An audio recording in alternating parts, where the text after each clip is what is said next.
Hello to all my friends out there. Well, the atmospheric river is hitting California. I live in Southern California, so it started in Northern California, and I guess it's flowing down here to Southern California. All the water, unless it's dammed up or stored somehow, like you'll notice where I live, there's a lot of, sometimes I show them to you guys in the videos, there's a lot of reservoirs and stuff here where I live.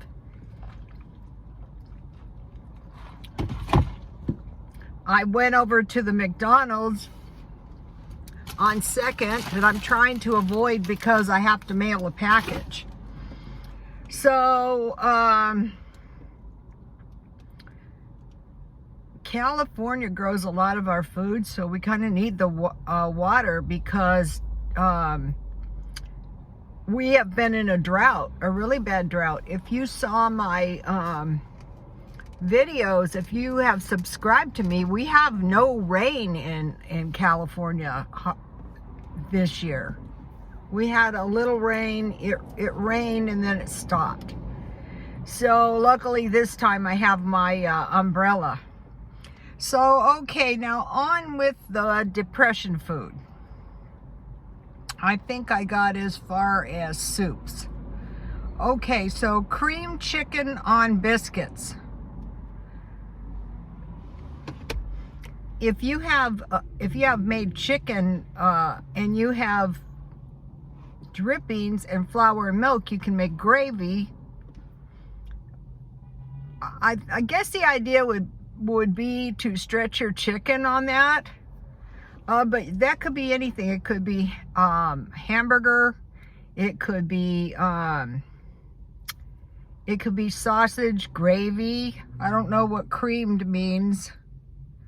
That seems kind of dismal with no oh, maybe like canned chicken, but we have bouillon cubes these days. But anyway, cream chicken on biscuits.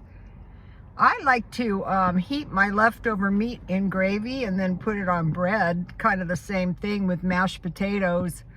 I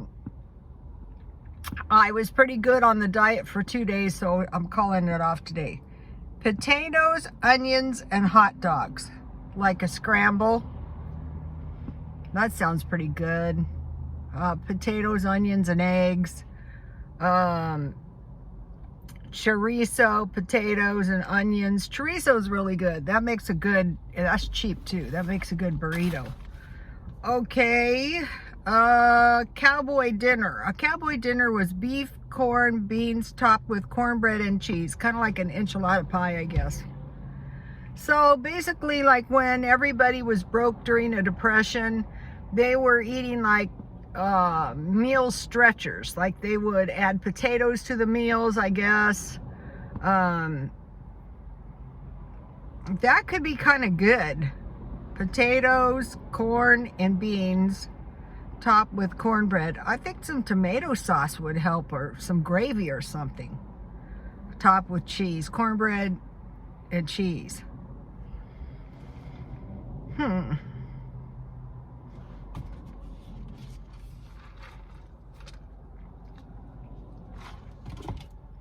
Okay, Cowboy Dinner. Maybe. Navy bean soup. Okay. Now that one to me is a good one. I make bean with bacon soup, you know, with the little white beans. And the little navy beans, I try to find the tiniest ones I can. Don't really require soaking, but you can soak them. I would go to navy bean soup. That would be good. Potato soup, I make that all the time. I like that. You can put, then there's lima bean soup. My Aunt Nancy, well, she was my husband's Aunt Nancy. Everyone's getting old and everyone's dying. That's why I have to be kind of careful on my diet and try to exercise, because I am the last one standing. If I die, my son isn't going to have anybody, so I'm under pressure. I cannot die. Fortunately, my daughter-in-law's side of the family is about 20 years younger than I am, so that's nice. I only had one son, and my ex-husband died, and my son didn't get married until he was older, so, you know, we just have the one baby. Okay, the comments were really good, you guys. They were really nice and really helpful. Someone said, how about apples with peanut butter? I go, yeah, that sounds pretty good, you know, because, you know, you're trying to cut down on the bread. The every other day thing works for me, because that way I'm not going to become nutrition deficient somehow. Okay, cabbage soup. I like to make hamburger soup, you know, I just fry the hamburger, I put vegetables in, and that is really good with cabbage. Cabbage with a can of tomatoes and hamburgers and onions, and that's pretty good. Potato pancakes. Pancakes in general are tasty. One of the cheapest meals that I happen to like is pancakes and eggs. That's tasty. Chipped beef on toast.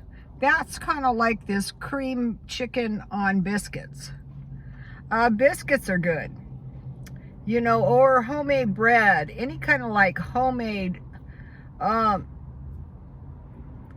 of the reasons you get thin on some of these diets is because you're starving out your body. Your body is grabbing the fat because it's very hungry for nutrients. So, chipped beef. The chipped beef, though, is not cheap anymore. For a little jar of chipped beef, you could, and they don't give you that at the food pantries that much. Sometimes they get hash. If I was really, really broke, what I would do is I would stock up on canned meat. Spam, tuna, corned beef hash, chicken, oysters. I just make potato soup, and I put oysters. You know, anything I could find that I kind of like. I don't want to have to eat that, but I want it in there just in case. It could taste pretty good. Stew. Yeah, that's a good one. I love beef stew. I used to be able to find the big boxes of beef broth for $1. Can't find those. I'm thinking of like loading up. You know, this is like, you go to the Dollar Tree and you go, wow, this is very out here. If people got scared and people started hoarding, I could see the shelves out here being totally empty. I could see that. That's how low they are. Maybe they're just putting out a little bit. I'm not sure. So, I'm thinking about loading up on canned food again. And so you might be thinking, you've got too much food, you're going to waste your food. The food storage is for some kind of a disaster of some sort.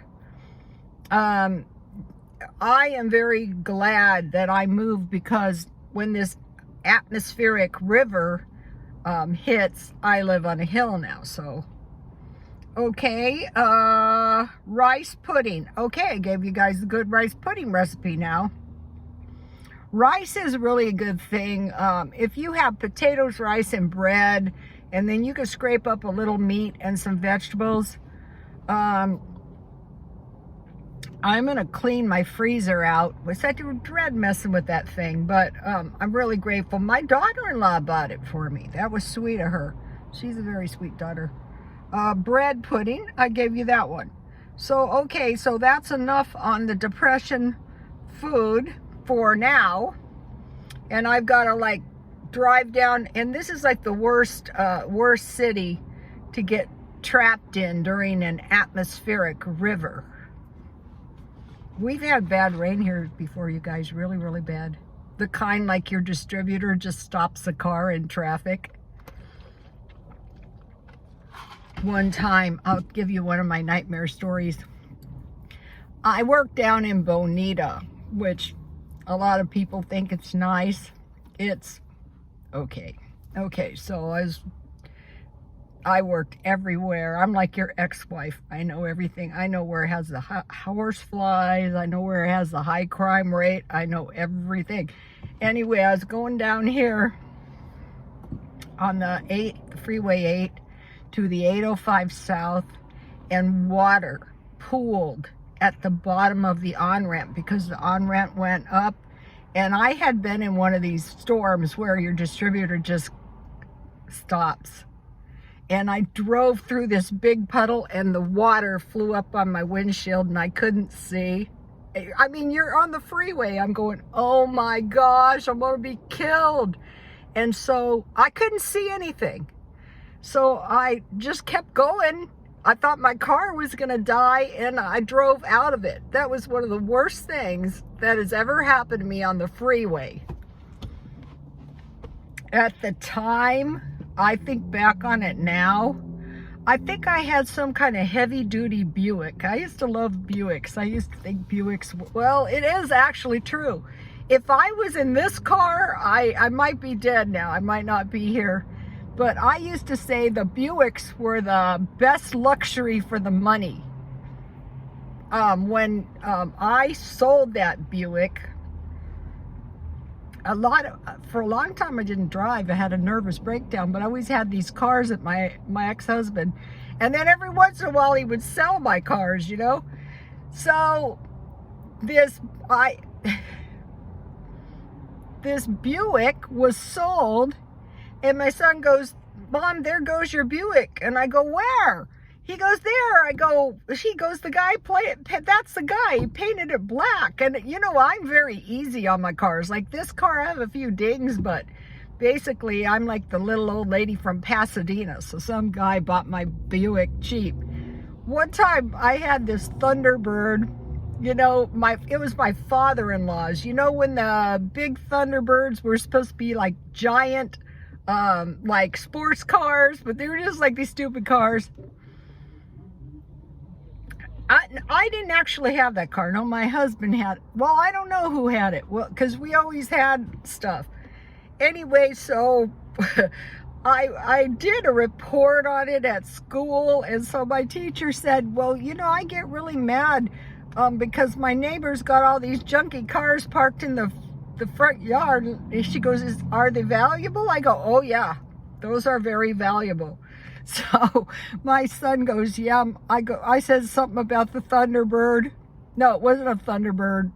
Yeah, well, no, it was a Mark IV, some stupid car. I said, and it was like an eyesore. And so this is like why the teacher was looking at this, my report. I try to jazz it up and stuff. And I made my son drive it in the car show one time. And all the old men were laughing at us, and I was running around snapping pictures of our car in the car show. And I had to laugh because, you know, I look like an ass. There are so many wealthy people, you know, who have these cars. And so I got down and I pulled in, and this younger guy came up and he goes, ma'am, I really enjoyed seeing your car. I go, oh, well, thank you. So this was a family jewel. It was a joke in the family. So one day I made a mention of this stupid car, and my son goes, well, Mom, the family jewel was sold. I go, what? Your dad sold the family jewel?